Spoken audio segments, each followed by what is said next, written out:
What up, Canes fans? Before we get started, just wanted to talk to you guys about the Tank Brewery real quick. The Tank is located in the heart of Miami in Dade County at 5100 Northwest 72nd Avenue. This place is awesome. I've been there. The beer is outstanding. The food is great. Whether you're watching the Canes game, the Heat game there with your buddies, you're having a guys' night out, or you're having a date night with the missus, it's a great place to hang out. So you can order online at thetankbrewingtakeout.com or call them at 786-801-1554 for delivery or pickup. And here's the thing. If you use the promo code TANK4SUP, you will get free delivery on game days. And so that is TANK4SUP, the number 4, not spell it out, but Tank 4S up. So go check out our friends at the Tank Brewing. They've been great to us. So take it away, Jordan. All right. Also, we want you guys to check out our guy, Stickers by AB. That's at STICKERZ by AB. I've been ordering a bunch of stuff from him. We have a collaboration sticker that has our logo on it. So make sure you're checking him out. Give him a follow on Twitter. He's just a good dude, and he's helping us design our merch. So yeah, man, it's make sure you're supporting the good people that help us out here on Fours Up. You're listening to the Fours Up podcast with your host, Marsh. What up, Canes fans? It has been a while, but we are back. It is the Fours Up podcast. It is Tuesday, December 22nd. Ho, ho, ho, bitches. As always, I'm joined by my wonderful producer and co-host, Jordan Nelson. Jordan, it's been a minute. How are we? How are you feeling? How's the fam? How's everything going? Everything is good. I'm still recovering from the UNC. What would you call it? That wasn't a loss. That was a demoralizing defeat that offended not just the University of Miami. It offended my family. It offended myself. It offended everybody that ever put on the orange and green and ever rooted for them. We were brutalized. We were brutalized. We should be able to file charges with the police about what happened. Bro, I know that people are kind of starting to get over this loss, but we haven't recorded since, and good Lord. Just being in that stadium for that game, I went with our boys, AB, I went with Brad, I saw Derek Coe there, saw the Borregales family. It was fun being back in Hard Rock Stadium up until kickoff. Yeah. It was so bad. Because that was my first game going to since COVID and everything like that. It felt like a funeral service in there. There was no energy. I remember me, Co, Brad, and AB were in the end zone when they came out of the smoke. And I swear to God, we were the only ones standing. And Manny was yelling at everyone to get up. At that point, I kind of felt like there was just something wrong. Even before that, I kind of had a bad – I know I predicted us to win and win by 2 touchdowns, but still in the back of my mind, I'm like, you know what? UNC has this dynamic offense and passing game, but it wasn't the passing game that tore us to shreds. 557 yards of rushing did that. Yeah. How does that happen? Yeah, I don't know. I legitimately, I kid you not, I turned the game off at halftime and I didn't turn it on again. I left at halftime, so it's all good. Yeah. It was so demoralizing that it took all of my views of Manny and this team to what we had accomplished up until then, and it shattered it. Yeah, I agree. I think I said either on our previous episode or 2 episodes ago that I had 100% confidence in Manny, and that was severely rattled. I'm not ready to fire him, but I mean, I guess 0 to 100%. I don't know at what point you fire a guy. Let's say it's at 0, you fire him, right? Yeah. I went from 100 2 weeks ago to probably 30%. Really? Yeah, and it's there's a scenario where if certain things happen next year, I'm just done and I'm ready to move on. So here's the thing. If he doesn't get rid of Blake Baker, my confidence in Manny goes down like so drastically. After that kind of performance, if you don't fire your defensive coordinator, then I don't know what. Yeah. You can't allow the most yards of offense and points in a home game in the history of the University of Miami program and not fire your defensive coordinator. Agreed. That was so pathetic and so humiliating. I mean, that would get that. Well, and you know what's funny is because the night that we recorded with Wholesome and we were previewing the UNC game, you know, we talked about Bolden's comments on Instagram and everybody being so hyped for next season in Alabama. And I was saying that nobody seems to be hyped for the biggest home game that we've had since Notre Dame 3 years ago. Yeah. And the worst thing that could have possibly happened. Yeah, man. I mean, I didn't predict that we'd get blown out on social media, but I could smell it coming. I mean, I didn't want to play the game. I couldn't predict a win. I didn't predict a loss, but I refused to predict the Hurricanes winning that game.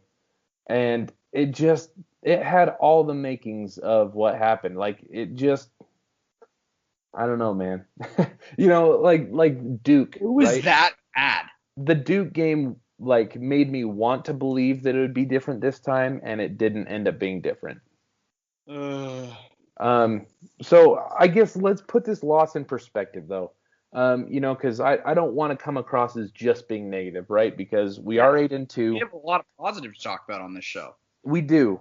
So the positive with this season to me is that we won 4 or 5 games that usually we don't win. Like, if this was a Miami Hurricanes team from years past, and I mean the last 15 years, you know, from recent history, then we lose Pitt, we lose Virginia Tech, we lose NC State, and we might even lose Virginia. Don't you think? 100%. I mean, those games. Who's to say that we don't Louisville? Yeah. There's so many games that we could have lost. I mean, even the Pitt game when Derek King throws those 2 interceptions, and especially the UAV game and the NC State game, we are very lucky that came out as a W. But no, 100%. The best, the best thing that happened this year is that we won those games. Yeah, because, I mean, years past, we lose those games. Let's say we lose 4 of the 5 that we named. That makes us 4-6, man. And then Manny gets fired. A whole bunch of stuff happens. So that is good, right? Some of the negatives, unfortunately, I mean, am I wrong in feeling like the negatives kind of outweigh the positives from this year? Is that a little pessimistic? It might be. Perhaps, because at the end of the day, we're still 8-2. We still signed a very, very good recruiting class. We did sign a great recruiting class. Here's one of the best things that happened is that nobody decommitted after that game. Yeah. Yes. And Manny is lucky. He's very lucky that nobody decommitted. Because I want you to be 100% straight up honest with me. Okay? We played 10 games. Okay? We only played 3 games against teams that were more than 1 game above 500. And that means better than 6-5. Okay? Yeah. And this is conference games, right? We lost 2 of those. The win was NC State and their backup quarterback. Yeah. Do you think that we're a good team if that's our record? That we beat a bunch of 500 and under teams, and then we beat NC State's backup QB, and then we get trounced by the only 2 good teams that we play all year? I think 8-2 is 8-2, but if you look deeper into it, but at this point, I mean, I will take 8-2 every day of the week. Now, if we can finish it up with a bowl win against the Mike Gundy mullet-wearing Cowboys of Oklahoma State, be very happy. I want to ask your opinion on because you called it. We're going to the damn Cheez-It Bowl. Yeah, dude, that's what I have to be completely honest. I didn't know that they renamed it from the Russell Athletic Bowl. Yeah. And so when you said Cheez-It Bowl, I thought that you were just like making jokes and it wasn't a real thing. Yeah. We are actually going to the Cheez-It Bowl. I know. We're playing in a bowl named after cheesy crackers. Oh God. How confident are you heading into that game? I have 0% confidence. Yeah, I'll be. I mean, we have one bowl win since 2006. Yeah. So let me read off the ACC standings though to drill my point home in the caliber of teams that we beat this year. Okay, so we beat Pittsburgh. They're 6-5.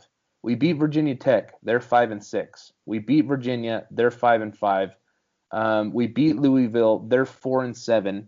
We beat Florida State. They're 3-6. And we beat Duke. They're 2-9. Okay, and then we did beat NC State. They're 8-3. That was solid. That was the most solid one of the year. It was. I mean, they were playing their backup quarterback, but that was our best win. Yeah. But do you see where I'm getting at with that though? Is we beat we beat two teams that were better than 500. Yeah. And so here's the thing: is we can call the 8-2 an incomplete. I'm not ready to celebrate it because here's the thing: if next year say that it's back to a regular schedule and we go 7-5 or 8-4, then I'm going to call this year fool's gold. Yeah. Because we didn't beat any good teams, and so if we get to next year and it's like, oh wow, we're barely better than 500 again, then I'm going to be like, well then. I guess last year wasn't a good year. Does that make sense? Yeah, no, it makes 100% sense. It all depends on Derek King. It does. And whether or not he comes back. If he comes back, I think we can repeat the success that we had this year.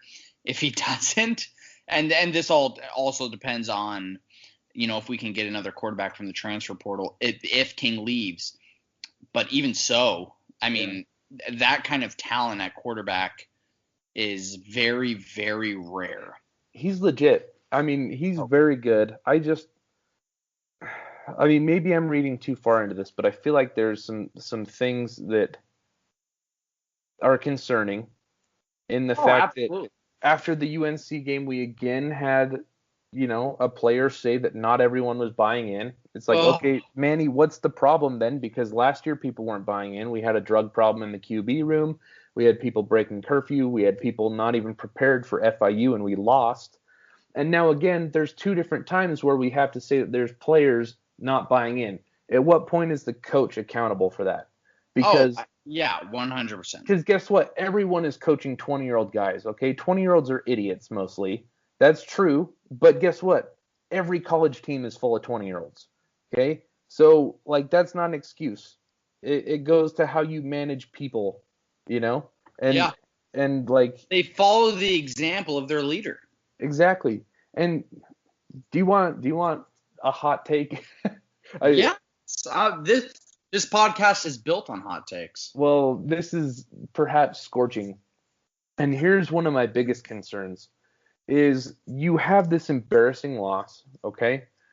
You